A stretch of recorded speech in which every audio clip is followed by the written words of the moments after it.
Libra, Tagalog Tarot tayo ngayon. Express, Sun, Moon, Rising Sign, and Venus. General reading for the sign of Libra for March 2024. Kunin mo lang kung ano yung makaka-relate ka. Kung hindi makarelate, carry lang yan. Maraming pagkakataon. Pero naniniwala ako na kung ano man ang marinig mo dito, nandito ka dahil may rason. At kung ano man yung marinig, meron kang mapupulot at meron kang mapupulot dito. Okay, stuck sa isang pagdesisyon. Pwedeng binigyan ka ng opportunity pero hindi ka sure paano mo sisimulan. Pwedeng pinamanahan ka ng business, pinamanahan ka, pinromote ka sa trabaho, pero hindi ka sure kung tama ba sa'yo. Ikaw to. Queen of Swords. Detached. Stressed. Stress ang naririnig ko. Stress sa trabaho.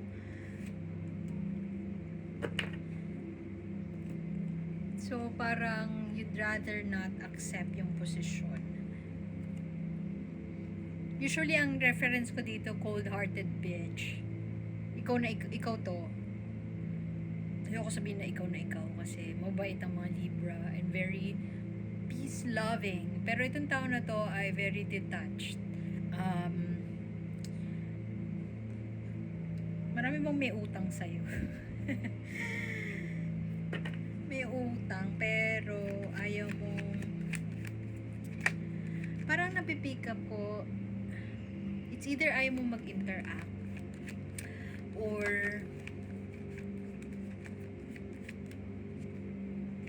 ayaw mong dagdagan ng stress yung buhay mo.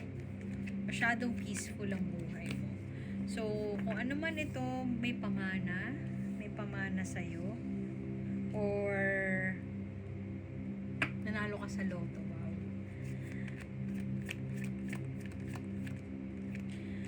Medyo may secretive. Yun yung napipick up ko.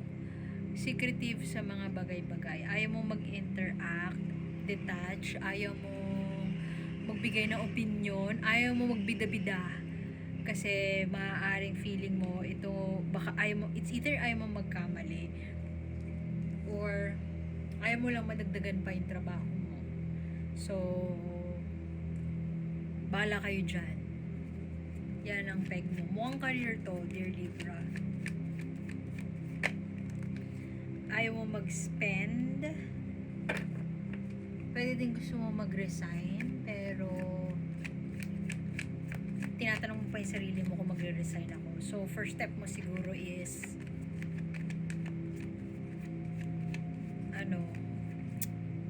back off ka muna. Bala kayo dyan. Ganyan ang peg mo. Kung may bibigay, go. Pero hindi ako magbibida-bida. Kasi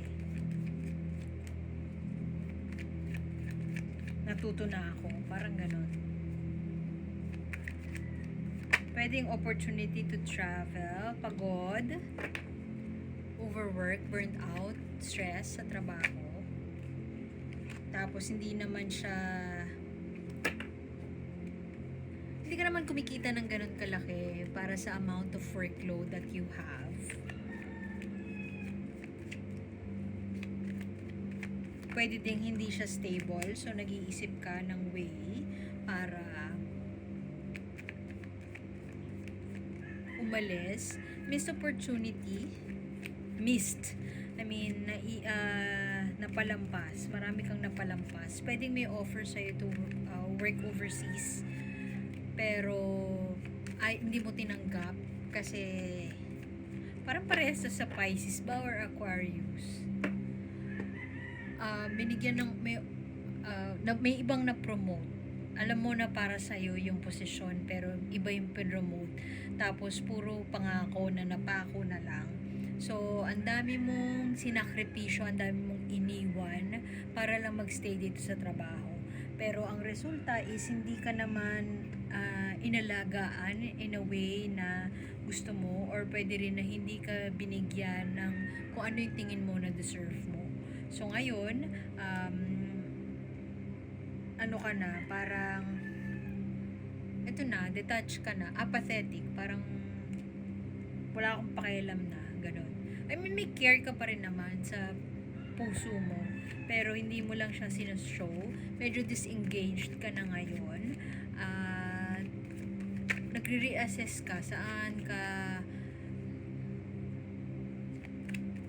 anong opportunity iti-take mo, or perhaps nagre-reconsider ka na magpalit ng industry. Pero sa ngayon, ayaw mo munang dahan-dahan lang, slow and steady lang. Ayaw mo munang mag-venture agad-agad sa isang bagay na hindi ka sure. Pero definitely, kung nasaan ka man ngayon, Dear Libra, mukhang panahon na para isarado tong chapter na to. Kung matagal ka nang buwisit sa mga katrabaho mo or buwisit sa trabaho mo in general, maaaring ito na yung sign para i-close na yung chapter na yun. Pwede din kasi na kung buwisit ka sa boss mo, pwede din magpa-move ka ng department, magpalipat ka ng team, at yun na yung closing the chapter para sa'yo. Essentially,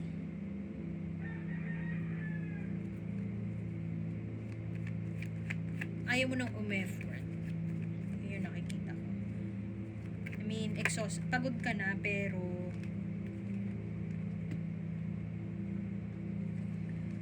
nagsistay ka pa.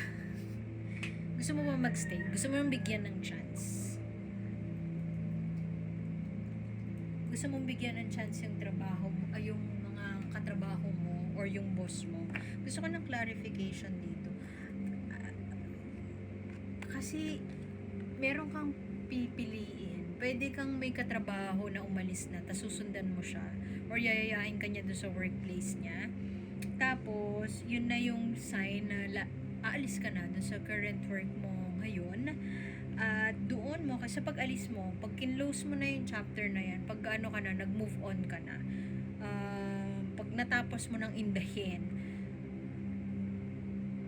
at nakalipat ka na, dun mo na mahahanap yung emotional, doon ka liligaya.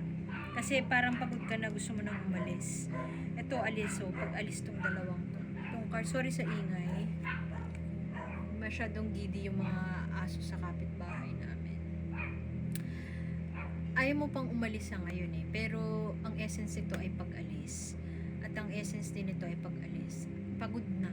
Ayoko na.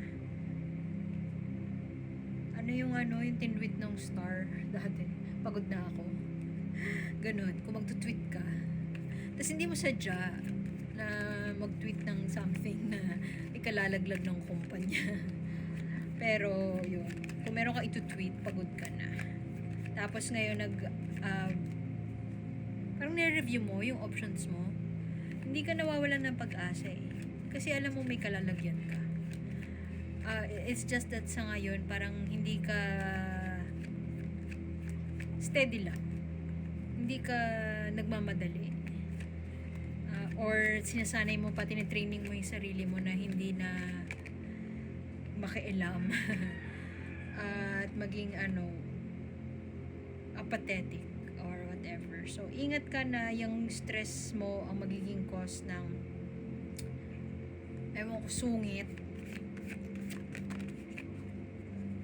sungit tsaka pag-lash out mo sa ibang tao. Kasi malaking bagay ang nagagawa ng stress at nag-impluwensya nito kung paano tayo mag-interact sa ibang tao. Bukang yun yung challenge mo ngayon. So, ito, isolation. Masyado ka bang nagsispend ng time alone? Kasi masaya ka ba? Yan siguro yung gusto itanong sa'yo ni Universe.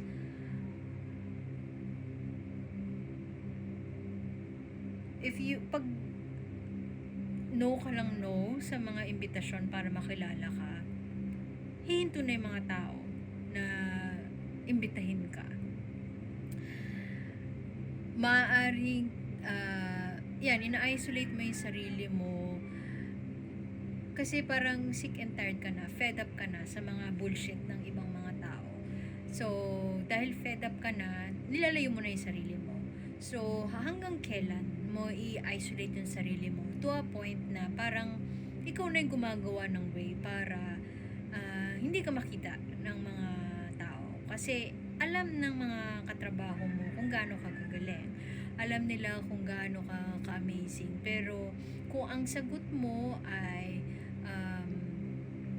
mag-shutdown, maaring mararamdaman ito ng mga katrabaho mo to a point na sila na rin ay hindi i-effort para kausapin or makipag-collaborate sa iyo.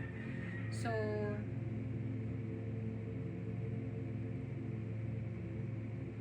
bigyan mo ng pagkakataon yung sarili mo na papasukin yung mga tao na deserving sa space mo. Kung forever tayong magmumukmok, maaaring hindi na pumasok or hindi makita na hindi pumasok yung ayoko sabihin na swerte kasi laging swerte ang Libra. Baka hindi makapasok yung tamang oportunidad para sa'yo kasi nagkulong ka na lang. So, hanapin mo lang yung balanse ng finding your own space versus yung makahinga ka lang versus yung totally magkukulong ka at wala ka ng social interaction. Kasi kahit introverted ka, nakatanggal ng kabaliwan ang social interaction sa iba. Kasi pwedeng yung energy mo ngayon, dear Libra, sa buwisit mo sa mga tao, parang pinupush away mo sila. So, up to what extent ka maghahanap ng peace and solace with yourself versus yung you will go out there and be open to sa experiences na maaaring ihatid sa'yo ng iba.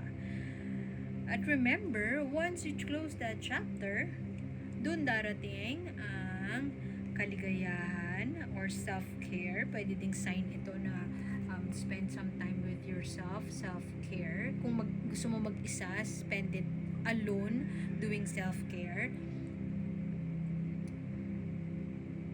As opposed to mukmok mode. And once you get out of that,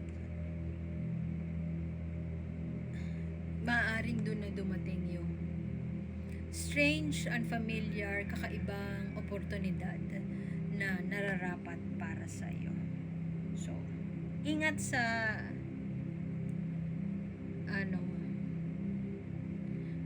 pwede ka kasing pahayag ng truth mo without actually nakakapanakit. So, yun. I'm gonna leave it at that. Thank you, dear Libra, and I hope to see you next time. High fives, Tarot, and see you soon. Bye-bye.